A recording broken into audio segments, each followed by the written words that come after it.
ನಮಸ್ಕಾರ ರಿವ್ಯೂ ಚಾನೆಲ್ಗೆ ಸ್ವಾಗತ. ನಾನು ಸೌಖ್ಯ ಗಾಂವ್ಕರ್. ಭಾರತದಿಂದ ಐತಿಹಾಸಿಕ ಸಾಧನೆ. ಭಾರತೀಯರಿಗೆ ಬಹಳ ಒಳ್ಳೆಯ ಸುದ್ದಿಯೊಂದು, ಅತಿ ದೊಡ್ಡ ಸುದ್ದಿಯೊಂದು ಬರ್ತಾ ಇದೆ. ಹಾಗಾದರೆ ಏನದು? ಕಳೆದ 10 ವರ್ಷಗಳಿಂದ ಈಗ 11ನೇ ವರ್ಷದ ಆಡಳಿತ ನಡೆಸ್ತಾ ಇರುವಂಥ ಮೋದಿ ಸರ್ಕಾರಕ್ಕೆ ಬಹುಪರಾಕ್ ಭರ್ಜರಿ ಬಲವೊಂದು ಸಿಗ್ತಾ ಇದೆ, ಹೆಮ್ಮೆಯ ಗರಿಯೊಂದು ಮುಡಿಗೇರ್ತಾ ಇದೆ, ಒಂದು ಹೆಜ್ಜೆ ಮೇಲಕ್ಕೆ ಹತ್ತುತ್ತಾ ಇದೆ ಭಾರತ. ಏನದು ಮಾಹಿತಿ ಕೊಡ್ತಾ ಹೋಗ್ತೀವಿ. ಮಿಸ್ ಮಾಡಿದ್ರೆ ನಮ್ಮ ಚಾನಲ್ನ ಸಬ್ಸ್ಕ್ರೈಬ್ ಮಾಡಿ, ನಿಮ್ಮ ಅಭಿಪ್ರಾಯ ಕಮೆಂಟ್ ಮಾಡಿ ತಿಳಿಸಿ. ವೀಕ್ಷಕರೇ, ಜಪಾನನ್ನ ಹಿಂದಿಕ್ಕಿ 4ನೇ ಸ್ಥಾನಕ್ಕೆ ಏರಲಿದೆ ಭಾರತ. ಇದು ಅತಿ ದೊಡ್ಡ ಸುದ್ದಿ, ಭಾರತೀಯರಿಗೆ ಅತ್ಯಂತ ಸಂತೋಷದಾಯಕವಾದಂತಹ ಸುದ್ದಿ. ಹಾಗಾದರೆ ಎಷ್ಟು ದಿನಗಳಲ್ಲಿ ಭಾರತ ಈ ದೊಡ್ಡ ಹೆಜ್ಜೆಯನ್ನು ಇರಿಸಲಿದೆ? ಮತ್ತು ಕೆಲವೇ ವರ್ಷ ಅಂದರೆ ತುಂಬ ಮುಂದೆ ಇಲ್ಲ, 1 ರಿಂದ 2 ವರ್ಷಗಳಲ್ಲಿ, 2 ವರ್ಷಗಳ ಒಳಗೆ ನಾವು 3ನೇ ಅಂದರೆ ಟಾಪ್ 3 ಆರ್ಥಿಕತೆ ಆಗಲಿದೆ ಭಾರತ ಅನ್ನೋದು ಕೂಡ ಅಷ್ಟೇ ಖುಷಿಯ ಮತ್ತೊಂದು ಸುದ್ದಿ.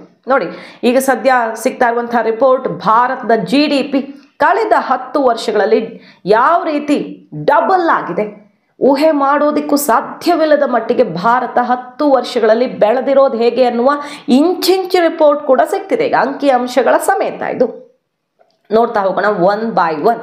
ಮೊದಲನೇದಾಗಿ ಮುಂದಿನ 3 ತಿಂಗಳಲ್ಲಿ ಭಾರತ ವಿಶ್ವ ಆರ್ಥಿಕತೆಯ ಪಟ್ಟಿಯಲ್ಲಿ ಜಪಾನನ್ನ ಹಿಂದಿಕ್ಕಿ 4ನೇ ಸ್ಥಾನಕ್ಕೆ ಇರುತ್ತೆ. ಅಂದರೆ ಟಾಪ್ 4ಗೆ ಬರ್ತೀವಿ ನಾವು. ಜಪಾನ್ ಒಂದು ಪುಟ್ಟ ರಾಷ್ಟ್ರ. ಈಗ 4ನೇ ಸ್ಥಾನದಲ್ಲಿರುವಂಥ ಜಪಾನ್ GDP ಸದ್ಯ $4.40 ಲಕ್ಷ ಕೋಟಿ ಡಾಲರ್ಗಳಷ್ಟಿದೆ. ಆದರೆ ಈ ಪುಟ್ಟ ದೇಶ GDP ಒಂದು ದಶಕದಿಂದ ಅಂದರೆ 10 ವರ್ಷಗಳಿಂದ ಇದ್ದಷ್ಟೇ ಇದೆ. ಅದರ ಬೆಳವಣಿಗೆ ಅಲ್ಲೇ 1.01% ಆ ಕಡೆ ಈ ಕಡೆ ಆಗ್ತಿದೆ ಬಿಟ್ಟರೆ ಇದ್ದಷ್ಟೇ ಇದೆ. ಭಾರತದ ಆರ್ಥಿಕತೆ ಹೇಗೆ ಬೆಳೀತಾ ಇದೆ ನೋಡಿ. 2015ರಲ್ಲಿ ಅಂದರೆ ಈಗ 10 ವರ್ಷಗಳ ಹಿಂದೆ, ಈಗ 2025, 2015ರಲ್ಲಿ 2.10 ಲಕ್ಷ ಕೋಟಿ ಡಾಲರ್ಗಳಷ್ಟಿದ್ದಂಥ ಭಾರತ, ಅಂದರೆ ಭಾರತದ ಆರ್ಥಿಕತೆ 2025ರಲ್ಲಿ 4.30 ಅಂದರೆ 4.3 ಲಕ್ಷ ಕೋಟಿ ಡಾಲರ್ಗೆ ಬೆಳೆದಿದೆ. ಡಬಲ್ಗಿಂತ ಜಾಸ್ತಿ ಬೆಳೆದಿದೆ ಭಾರತದ ಆರ್ಥಿಕತೆ ಕಳೆದ 10 ವರ್ಷಗಳಲ್ಲಿ. ಅಂದರೆ ಕಳೆದ 10 ವರ್ಷಗಳಲ್ಲಿ 105%. ಕಳೆದ 1 ದಶಕದಲ್ಲಿ ಮೋದಿ ಸರ್ಕಾರದ ಆಡಳಿತದ ಅವಧಿಯಲ್ಲಿ, ಇದು ಅಂಕಿಅಂಶದ ಸಮೇತ ಸಿಗ್ತಾ ಇರುವಂತಹ ಡೇಟಾ. ಇದು ಯಾವುದೇ ಊಹಾಪೋಹ ಅಥವಾ ಓಲೈಕೆ ಅವರ ಸರ್ಕಾರದ ಪರ BJPಯವರು ಇಟ್ಟಿರೋ ನಂಬರ್ ಅಲ್ಲ, ಇದು ಪಕ್ಕಾ ಅಂಕಿಅಂಶಗಳು. IMF ಈ ರಿಪೋರ್ಟನ್ನು ಮುಂದೆ ಏನಾಗಲಿದೆ, ಭಾರತಕ್ಕೆ ಎಷ್ಟು ದೊಡ್ಡ ಬಲ ಬರಲಿದೆ ಅನ್ನೋದನ್ನು ರಿಪೋರ್ಟ್ ಮಾಡಿದೆ. ನೋಡಿ, 105%, 105% ಕಳೆದ 10 ವರ್ಷಗಳಲ್ಲಿ ಭಾರತ ಸಾಧನೆ ಮಾಡಿರೋದು. GDP ಅಷ್ಟು ದೊಡ್ಡ ಪ್ರಮಾಣದಲ್ಲಿ ಏರಿಕೆ ಆಗಿದೆ. ಭಾರತದ ಬೆಳವಣಿಗೆಯ ವೇಗ ಅಮೆರಿಕ ಚೀನಾಗೆ ಹೋಲಿಕೆ ಮಾಡಿದ್ರೆ ಭಾರತ ಅತಿ ವೇಗವಾಗಿ ಬೆಳೀತಿದೆ. ಖಂಡಿತ ಅವರು ನಮ್ಗಿಂತ ಸಿಕ್ಕಾಪಟ್ಟೆ ಬಲಿಷ್ಠ ಆರ್ಥಿಕತೆಯಾಗಿದ್ದಾರೆ, ಅಮೆರಿಕ ಚೀನಾ 2 ರಾಷ್ಟ್ರಗಳು. ಆದರೆ ಭಾರತ ದಿನದಿಂದ ದಿನಕ್ಕೆ ಉತ್ತಮವಾಗ್ತಿದೆ. ಬೆಳವಣಿಗೆ ವೇಗ ನಮ್ದು ಜಾಸ್ತಿ ಇದೆ. ನಮ್ಮ ವೇಗದಷ್ಟು ಅವ್ರ ವೇಗ ಇಲ್ಲ. ಅವರು ನಿಧಾನಕ್ಕೆ ಬೆಳೀತಾ ಇದ್ರೆ ಬಲಿಷ್ಠವಾಗಿ ಆಲ್ರೆಡಿ ಇದ್ದಾರಲ್ವ, ಅವರು ಎಷ್ಟೋ ವರ್ಷಗಳಿಂದ ಬಲಿಷ್ಠವಾಗಿದ್ದಾರೆ. ಆದರೆ ನಾವು ಎಲ್ಲರನ್ನ ಹಿಂದಿಕ್ಕಿ ಒಂದೊಂದೇ ಹೆಜ್ಜೆಯನ್ನು ಮುಂದಿಟ್ಟುಕೊಂಡು ಅತಿ ವೇಗವಾಗಿ, ಇವರೆಲ್ಲರಿಗಿಂತ ವೇಗವಾಗಿ ಬೆಳೀತಾ ಇದ್ದೀವಿ ಅನ್ನೋದು ಬಹಳ ಖುಷಿಯ ವಿಚಾರ. 4ನೇ ಸ್ಥಾನಕ್ಕೆ ಇನ್ನು 3 ತಿಂಗಳಲ್ಲಿ ಜಪಾನನ್ನು ಹಿಂದಿಕ್ಕುವ ಮೂಲಕ ಭಾರತ ಏರಲಿದೆ. ಸದ್ಯ ಪ್ರಗತಿಯಲ್ಲಿ ಸ್ಥಿರವಾಗಿದೆ ಜಪಾನು. 3 ತಿಂಗಳ ಬಳಿಕ 4.40 ಲಕ್ಷ ಕೋಟಿ ಡಾಲರ್ಗಳಲ್ಲೇ ಇರುತ್ತೆ ಈಗಿನ ಪರಿಸ್ಥಿತಿಯ ಅಂದಾಜಿನ ಪ್ರಕಾರ. ಆದರೆ ಭಾರತದ ಆರ್ಥಿಕತೆ %6.5 GDP ವೃದ್ಧಿಯೊಂದಿಗೆ 4.40 ಲಕ್ಷ ಕೋಟಿ ಡಾಲರ್ಗಳ ಮಟ್ಟವನ್ನು ದಾಟಿ ಮುನ್ನಡೆಯುತ್ತೆ ಅನ್ನೋದು ನಿಶ್ಚಿತವಾಗಿದೆ. ಈ ಮೂಲಕ ವಿಶ್ವದ ಆರ್ಥಿಕತೆಯಲ್ಲಿ ಈಗ 4ನೇ ಸ್ಥಾನ. 2025-26ನೇ ಹಣಕಾಸು ವರ್ಷದ ಮೊದಲ ತ್ರೈಮಾಸಿಕ ಕೊನೆಗೊಳ್ಳುವಷ್ಟೊತ್ತಿಗೇನೆ ಭಾರತ, ಅಂದರೆ ಜೂನ್ ಅಷ್ಟೊತ್ತಿಗೆ ಭಾರತ ವಿಶ್ವದ 4ನೇ ದೊಡ್ಡ ಆರ್ಥಿಕತೆಯಾಗಿ ಹೊರಹೊಮ್ಮಲಿದೆ. ಜಪಾನ್ 5ನೇ ಸ್ಥಾನಕ್ಕೆ ಕುಸಿಯತ್ತೆ. IMF ವರದಿ ಇದನ್ನು ಹೇಳ್ತಾ ಇದೆ ಅಂಕಿ ಅಂಶಗಳ ಸಮೇತ. 2027ಕ್ಕೆ, ಈಗ 25, 2027 ಬರುವಷ್ಟೊತ್ತಿಗೆ ಭಾರತ ಟಾಪ್ 3 ರಾಷ್ಟ್ರವಾಗಿರುತ್ತೆ. ನೋಡಿ, ಕೈಗಾರಿಕಾ ಕ್ರಾಂತಿ, ನಾವೀನ್ಯತೆ, ಯಂತ್ರೋಪಕರಣ ತಯಾರಿಕಾ ಕ್ಷೇತ್ರದಲ್ಲಿ ಮುಂಚೂಣಿಯಲ್ಲಿರುವಂತಹ ಜರ್ಮನಿ ಪ್ರಸ್ತುತ ಆರ್ಥಿಕತೆ ವಿಚಾರದಲ್ಲಿ ವಿಶ್ವದ ಪಟ್ಟಿಯಲ್ಲಿ 3ನೇ ಸ್ಥಾನದಲ್ಲಿದೆ. ನಾವೀಗ 4ಕ್ಕೆ ಬರ್ತೀವಿ ಇನ್ನು 3 ತಿಂಗಳಲ್ಲಿ. ನಮಗಿಂತ ಮೇಲಿರೋದು ಜರ್ಮನಿ. ಜರ್ಮನಿ 3ನೇ ಸ್ಥಾನದಲ್ಲಿದೆ. ಆದರೆ ಸದ್ಯದ GDP ಎಷ್ಟು 4.90 ಲಕ್ಷ ಕೋಟಿ ಅಮೆರಿಕನ್ ಡಾಲರ್ಗಳಷ್ಟು. ಪ್ರಗತಿಯ ದರ 44%. ಆದರೆ ಕಳೆದ 10 ವರ್ಷಗಳಿಂದ ಸತತ ಪ್ರಗತಿ ದಾಖಲಿಸ್ತಿರುವ ಭಾರತದ ಆರ್ಥಿಕತೆ ಅಂದರೆ ನಮ್ಮ ಬೆಳವಣಿಗೆಯ ವೇಗ, ನಮ್ಮ ಮುಂದಿದ್ದವ್ರನ್ನೆಲ್ಲ ಹಿಂದೆ ಹಾಕ್ಕೊಂಡು ಹೋಗ್ತಾ ಇದ್ದೀವಿ. ವರ್ಷದಿಂದ ವರ್ಷಕ್ಕದು ಜಾಸ್ತಿ ಆಗ್ತಿದೆ. ಈ ಜಪಾನ್ ಜರ್ಮನಿಯ ಬೆಳವಣಿಗೆಯ ದರ ನಮಗಿಂತ ಕಡಿಮೆ ಇದೆ. ಹಾಗಾಗಿ ಜರ್ಮನಿಯನ್ನ ಹಿಂದೆ ಹಾಕೋಕು ನಮಗೆ 2 ವರ್ಷಕ್ಕಿಂತ ಕಡಿಮೆ ಸಮಯ ಸಾಕು ಅನ್ನೋದು ಅಂಕಿಅಂಶ. ಇದೇ ವೇಗದಲ್ಲಿ ಭಾರತ ಮುನ್ನುಗ್ತಾ ಇದ್ರೆ 2 ವರ್ಷಗಳ ಒಳಗೇನೆ ನಾವು ಟಾಪ್ 3ಗೆ ಹೋಗ್ತೀವಿ. 4.90 ಲಕ್ಷ ಕೋಟಿ ಡಾಲರ್ GDP ಮಟ್ಟವನ್ನು ದಾಟತ್ತೆ ಭಾರತ 2027ನೇ ಹಣಕಾಸಿನ ವರ್ಷದಲ್ಲಿ.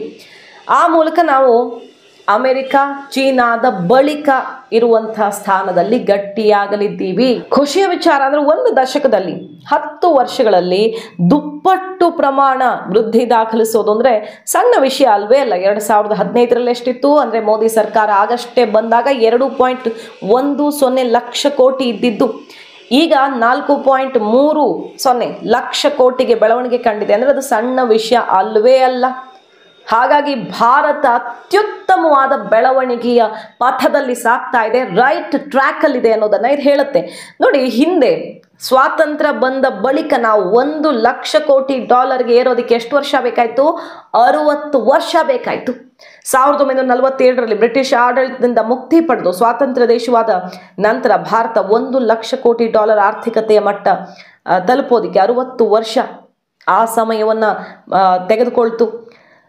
ಬಡತನ, ಸಾಂಕ್ರಾಮಿಕ ರೋಗದ ಸಮಸ್ಯೆ, ಮೂಲಭೂತ ಸೌಲಭ್ಯಗಳ ಕೊರತೆ, ಇದೆಲ್ಲ ಬಹಳಷ್ಟು ಸಮಸ್ಯೆಗಳೇ ತುಂಬಿ ತುಳುಕ್ತಾ ಇದ್ವು. GDP ಪ್ರಗತಿ ಮಂದಗತಿಯಲ್ಲಿತ್ತು. 2007ರಲ್ಲಿ ಭಾರತ 1 ಲಕ್ಷ ಕೋಟಿ ಅಮೆರಿಕನ್ ಡಾಲರ್ GDPಯನ್ನು ತಲುಪಿತು. ಅದೊಂದು ದೊಡ್ಡ ಐತಿಹಾಸಿಕ ಸಾಧನೆ ಆಯಿತು ಅವತ್ತಿಗೆ. 2007ರಲ್ಲಿ 1 ಲಕ್ಷ ಕೋಟಿ ಅಮೆರಿಕನ್ ಡಾಲರ್ ತಲುಪಿದ್ದು. ಆದರೆ ಅದಾದ ನಂತರ 8 ವರ್ಷಗಳಲ್ಲಿಯೇ ದುಪ್ಪಟ್ಟು ಪ್ರಗತಿ 2.10 ಲಕ್ಷ ಕೋಟಿ ಡಾಲರ್ಗೆ. 2021ರಲ್ಲಿ 3 ಲಕ್ಷ ಕೋಟಿ ಡಾಲರ್, 2025ರಲ್ಲಿ ಈಗ 4.3 ಲಕ್ಷ ಕೋಟಿ ಡಾಲರ್. ಕಳೆದ 10 ವರ್ಷಗಳಲ್ಲಿ 2 ಪಟ್ಟು ಬೆಳವಣಿಗೆ ಕಂಡಿದೆ ಅನ್ನೋದೇ ಬಹಳ ಖುಷಿಯ ವಿಚಾರ. ಭಾರತದ ಬೆಳವಣಿಗೆಯ ವೇಗ ಹೀಗಿದೆ. ಹಾಗಾಗಿ ಈಗ ಟಾಪ್ 3 ಆಗೋದ್ರಲ್ಲಿ ಡೌಟೇ ಇಲ್ಲ. ಭಾರತ ಕೆಲವು ವರ್ಷಗಳಲ್ಲಿ 2 ವರ್ಷಗಳಲ್ಲಿ ಅನ್ನೋದು ಸಿಗ್ತಿರುವಂತಹ ಅಂಕಿಅಂಶ, IMF ಇಟ್ಟಿರುವಂತಹ ರಿಪೋರ್ಟ್. ನೋಡಿ, ಸಹಜವಾಗಿ ಅಮೆರಿಕ ಮತ್ತು ಚೀನಾದ ಆರ್ಥಿಕತೆ ನೋಡೋದಿಕ್ಕೆ ಹೋದ್ರೆ, ಅವ್ರ GDP ಲೆಕ್ಕಾಚಾರದಲ್ಲಿ ನೋಡೋದಿಕ್ಕೆ ಹೋದ್ರೆ ನಮ್ಗಿಂತ 4, 5, 6, 7 ಪಟ್ಟು ದೊಡ್ಡ ಶಕ್ತಿ ಅವರದ್ದು, ಅದರಲ್ಲಿ ಡೌಟೇ ಇಲ್ಲ. ಆದರೆ ನಮ್ಮ ಬೆಳವಣಿಗೆಯ ವೇಗ ನೋಡೋಕೆ ಹೋದ್ರೆ ಅಮೆರಿಕ ಚೀನಾ ಕೂಡ ನಡುಗ್ತಾ ಇದೆ ಈಗ. ಯಾಕಂದ್ರೆ ನಾವು 10 ದಶಕದಲ್ಲಿ 105 ಪಟ್ಟು ಅಲ್ವಾ, ನಮ್ದು 105%. ಆದರೆ ಅವ್ರದ್ದೆಷ್ಟು 66%. ಯಾರ್ದಿದು? ಅಮೆರಿಕಾದ್ದು. ಚೀನಾದು 76% ಪ್ರಮಾಣದಲ್ಲಿ ಆರ್ಥಿಕ ಪ್ರಗತಿ ಸಾಧಿಸಿರೋದು. ನಾವು ಆಲ್ಮೋಸ್ಟ್ ಅಮೆರಿಕದಕ್ಕಿಂತ ಡಬಲ್ ಬೆಳವಣಿಗೆಯ ವೇಗ ನಮ್ದಿರೋದು. ಅವರು ಆಲ್ರೆಡಿ ದೊಡ್ಡವರಿದ್ದಾರೆ, ಬಟ್ ನಾವು ವೇಗವಾಗಿ ಮುಂದಕ್ಕೆ ಸಾಗ್ತಿರೋದ್ರಿಂದ ಈ ಎಲ್ಲ ಗುರಿಗಳನ್ನು ತಲುಪೋದಕ್ಕೆ ನಮ್ಗೊಳ್ಳೆ ಅವಕಾಶ ತೆರೆದುಕೊಂಡಿದೆ. ಈಗ ಭಾರತದ ಬಲಿಷ್ಠತೆಯನ್ನು ನೋಡಿಯೇ ಎಲ್ಲ ರಾಷ್ಟ್ರಗಳು ಕೂಡ ತಲೆ ಬಾಗ್ತಾ ಇರೋದು, ತಲೆ ದೂಗ್ತಾ ಇರೋದು. ಅಮೆರಿಕ ನೋಡಿ, ಈಗ ಟ್ಯಾರಿಫ್ ವಾರ್ ಬೇರೆ ಎಲ್ಲ ರಾಷ್ಟ್ರಗಳನ್ನು ನಡಗಿಸ್ತಿದ್ರೆ ಭಾರತದ ಜೊತೆಗೆ ಟ್ರಂಪ್ ಮಾತುಕತೆಗೆ ಬರುವಂತ ಸಾಧ್ಯತೆ ಕಂಡು ಬರ್ತಾ ಇದೆ. ಭಾರತದ ವೋಟರ್ ID ಸಿಸ್ಟಮ್ ಅನ್ನ ಟ್ರಂಪ್ ಹಾಡಿ ಹೊಗಳ್ತಾ ಇದ್ದಾರೆ. ಇಲ್ಲೂ ಕೂಡ ತೆರಿಗೆ ಹೊರೆ ಅಮೆರಿಕದಿಂದ ಬಿದ್ದೇ ಬೀಳುತ್ತೆ. ಆದ್ರೆ ಮಾತುಕತೆಗೆ ಮನಸ್ಸು ಮಾಡ್ತಾ ಇದೆ ಅಮೆರಿಕ. ಸ್ವಲ್ಪ ಮಟ್ಟಿಗಾದ್ರೂ ಆ ಹೊರೆ ತಗ್ಗುವ ಲಕ್ಷಣ ಕಂಡು ಬರ್ತಾ ಇದೆ. ಅದೆಲ್ಲ ಯಾಕೆ ಆಗ್ತಿದೆ? ಭಾರತದ ಮಾರ್ಕೆಟು, ಇಲ್ಲಿ ಮ್ಯಾನುಫ್ಯಾಕ್ಚರಿಂಗು, ಸರ್ವಿಸ್ ಸೆಕ್ಟರ್ ಎಲ್ಲ ಕಡೆ ಕೂಡ ಅಭಿವೃದ್ಧಿ ಬಹಳ ಚೆನ್ನಾಗಿದೆ. GDP ಅಂದ್ರೆ ಏನು? ಓವರ್ ಆಲ್ ಉತ್ಪನ್ನ, ಒಂದು ದೇಶದ ಆರ್ಥಿಕತೆ ಹೇಗಿದೆ, ಆ ದೇಶದ ಬಲ ಹೇಗಿದೆ ಅನ್ನೋದನ್ನ ಈ GDP ಅಲ್ವಾ ಹೇಳೋದು. ನಮ್ಗೆ ಕ್ಲಿಯರ್ ಆಗಿ ಹೇಳೋದು ಉತ್ಪಾದನೆ ಮತ್ತೆ ಸರ್ವಿಸ್ ಎರಡೂ ಸೇರಿ ಎಲ್ಲದರ ಉತ್ಪನ್ನ ಎಷ್ಟಿದೆ ಅಂತ ನೋಡಿದಾಗ. ಹಾಗಾಗಿ ಈಗ ಭಾರತವನ್ನ ಯಾರೂ ನೆಗ್ಲೆಕ್ಟ್ ಮಾಡೋ ಹಾಗಿಲ್ಲ. ಭಾರತ ರಷ್ಯಾ ಯುಕ್ರೇನ್ ಯುದ್ಧವನ್ನ ಸಮಾಪ್ತಿ ಮಾಡುವಲ್ಲಿಯೂ ಕೂಡ ಅತ್ಯಂತ ಪ್ರಮುಖ ಪಾತ್ರ ವಹಿಸಿದೆ. ಜಾಗತಿಕವಾಗಿ ಅದು ಬೇರಿಸುವಂತೆ ಮಾಡಿದೆ. ಅದು ನ್ಯೂಕ್ಲಿಯರ್ ವೆಪನ್ ಪ್ರಯೋಗ ಮಾಡೋಕೆ ಹೊರಟಿದ್ರು, ಅದನ್ನು ತಡೆದಿದ್ದಾರೆ ಮೋದಿ ಅನ್ನೋದನ್ನು ಕೂಡ ಈಗಾಗಲೇ ವಿಶ್ವದ ಗಣ್ಯರೇ ಮಾತಾಡಿದ್ದಾರೆ. ಪುಟಿನ್ ಕೂಡ ಥ್ಯಾಂಕ್ಸ್ ಹೇಳಿದ್ದಾರೆ ಭಾರತದ ಮಧ್ಯಸ್ಥಿಕೆಗೆ, ಟ್ರಂಪ್ ಮತ್ತು ಮೋದಿಗೆ ನೇರ ಈ ಇವತ್ತಿನ ಪರಿಸ್ಥಿತಿ ಇಷ್ಟಾದರೂ ತಿಳಿಯಾಗೋದಕ್ಕೆ ಮೋದಿ ಟ್ರಂಪ್ ಕಾರಣ ಅಂತ ನೇರವಾಗಿ ಹೇಳಿದ್ದಾರೆ. ಸೊ ಎಲ್ಲದರಲ್ಲಿಯೂ ಕೂಡ ಭಾರತ ಇವತ್ತು ಸೂಪರ್ ಪವರ್ ಆಗಿ ಮುನ್ನುಗ್ತಿದೆ.